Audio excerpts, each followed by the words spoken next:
A renda extra que em geral o brasileiro ganha no fim do ano, se não for usada para as compras de Natal, pode ser aplicada em investimentos. Por isso eu vou conversar com um especialista no assunto.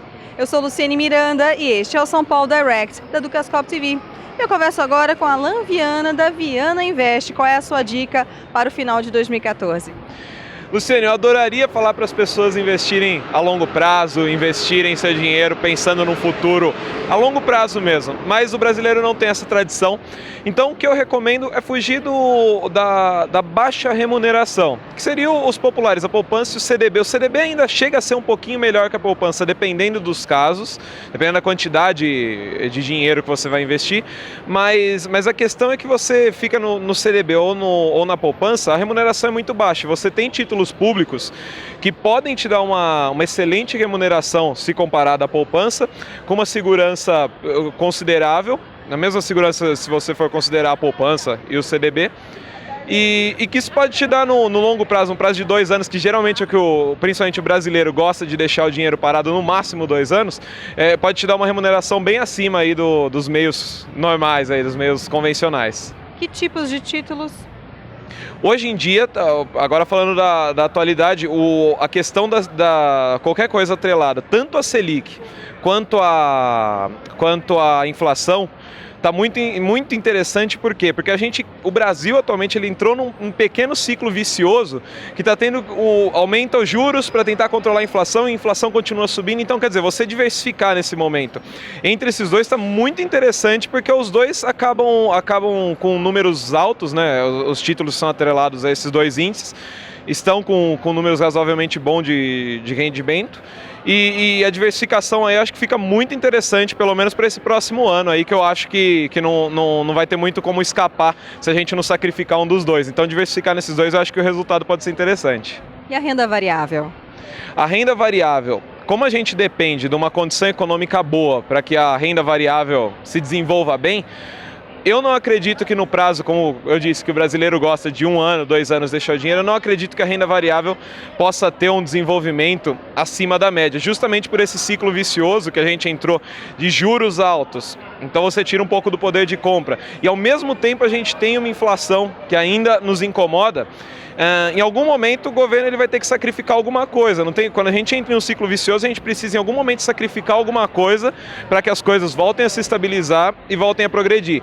E eu particularmente desacredito que nesse prazo de pelo menos 1 ano a economia volte a se recuperar tão rapidamente para que a renda variável possa apresentar um resultado excelente. Mas se você tem o intuito de investir realmente a longo prazo, como eu digo, né, para a minoria das pessoas, pode ser realmente interessante, porque você hoje tem empresas muito boas, com qualidade excelente, que estão subvalorizadas, vamos dizer assim. Investidores com pouca experiência tendem a aplicar na renda variável em blue chips, principalmente ações de empresas estatais. Qual é o seu conselho? Eu poderia ser um pouquinho mais imparcial, mas nesse aspecto eu não tenho como dizer. Eu peço para que principalmente os menos experientes fujam. Porque é complicado, existem outros fatores, além dos simples fundamentos, que são os balanços, os demonstrativos de resultados e as notícias que envolvem macroeconomicamente a empresa. Então, você começar a investir por uma estatal que tem esse fator do Estado, e você geralmente não sabe o que acontece, é muito difícil você analisar, você fazer uma valoração da empresa, que você já tem todos os dados necessários, por exemplo, os balanços patrimoniais, você tem o histórico daquela empresa, é muito difícil você fazer a valoração dela. Quando você entra com mais um fator que se chama Estado, complica muito, então é impossível? Não, se você se especializar você consegue. Mas, como você disse, para as pessoas que estão começando, fujam disso daí, que é um pouquinho mais trabalhoso, acompanhe, estude, para que um dia você possa chegar lá. Mas no começo, existem 400 e tantas empresas com capital aberto, por que focar em algumas que têm uma influência maior do Estado? Então foquem nas que são menos influenciadas e que apresentam um resultado no longo prazo, se você estudá-las, né, muito mais interessante.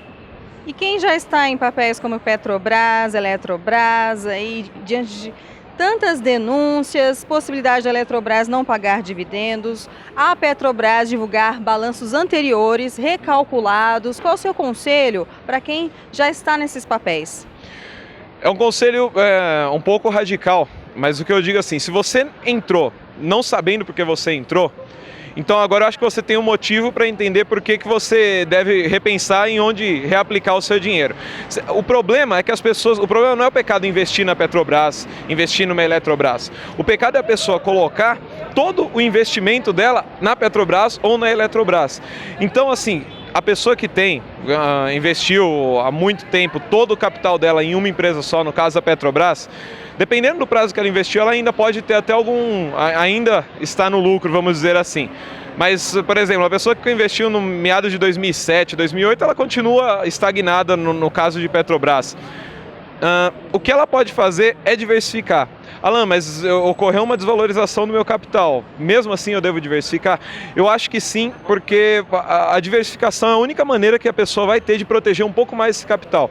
Porque agora a gente já nos últimos tempos estamos tendo, né, resultados não muito agradáveis em termos de cotação da Petrobras, e agora entrou mais um fator complicado, quer dizer, a gente não sabe quando que vai sair os balanços, como que vai ser essa recapitulação, vamos dizer assim, desses balanços anteriores, de muitos trimestres aí, se você for contar. Isso pode alterar muito o cenário dela, então eu acho que nesse momento, para uma pessoa que já está complicada com a situação na Petrobras, a melhor maneira é ela se proteger diversificando. Existem outros meios, para quem é mais especializado, existem meios de fazer hedge, de você conseguir controlar isso, você segurar um pouco, como a gente diz popularmente no mercado, travar a cotação. Mas para quem está começando, a melhor maneira, a mais fácil é a diversificação. Alan Viana, muito obrigada pelas suas dicas e a participação aqui na Ducascop TV. Eu que agradeço, Luciene, muito obrigado. Luciene Miranda para o São Paulo Direct, da Ducascop TV.